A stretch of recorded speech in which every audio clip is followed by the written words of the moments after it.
দিল্লীত বোমা বিস্ফোৰণৰ ঘটনা ই গৰিহণাযোগ্য আৰু ইতিমধ্যে আপোনালোকে গম পাইছে যে যোৱা দুটা দিনত এক বিশেষ ব্যক্তিৰ হাতৰ পৰা ডক্টৰ বা তেওঁলোকৰ হাতৰ পৰা বহুত বেছি বিস্ফোৰক সামগ্ৰীও পুলিচ আৰু চোৰাংচোৱাই জব্দ কৰিছে।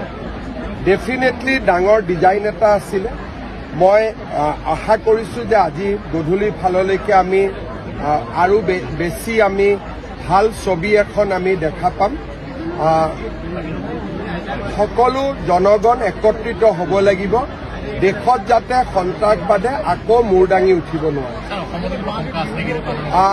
অসমত যোৱাকালি পেহেলগামৰ ঘটনাৰ পিছত আৰু যোৱাকালিও আমি দেখিছোঁ যে ফেচবুকত একাংশ লোকে এই ঘটনাটোক হয় আদৰণি জনাইছে, নহ'লে খুব ফূৰ্তিৰে তেওঁলোকে কিছুমান ইমজি পোষ্ট কৰিছে।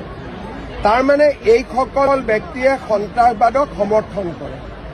এইসকল ব্যক্তিৰ আমি বেকগ্ৰাউণ্ড চেকিং কৰি আছোঁ যোৱাকালি ৰাতিৰ পৰা, আৰু প্ৰয়োজন হ'লে কিছু ব্যক্তিক আমি এৰেষ্টো কৰিম। কাৰণ অসমত যাতে সন্ত্ৰাসবাদে কোনো কাৰণতে মূৰ দাঙি উঠিব নোৱাৰে আৰু তেওঁলোকে উৎসাহো যাতে পাব নোৱাৰে, তাৰ কাৰণে আমি কঠোৰ হ'বই লাগিব। যোৱাকালিৰ পৰা আমি লক্ষ্য কৰিছোঁ যে এছাম লোকে বিৰাট ফূৰ্তি পাইছে, আৰু যদি সন্ত্ৰাসবাদ আক্ৰমণত মানুহ মৃত্যুৰ পিছত কোনোবাই যদি ফূৰ্তি পাব পাৰে, তাৰমানে তেওঁলোকেও সন্ত্ৰাসবাদক প্ৰত্যক্ষ বা পৰোক্ষভাৱে সমৰ্থন কৰে।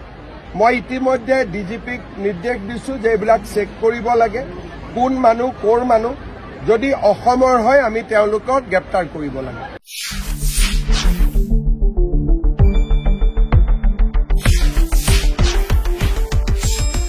শুদ্ধ আৰু বিস্তৃত বাতৰিৰ বাবে চাই থাকক নিউজ ডেস্ক ৰিপৰ্ট।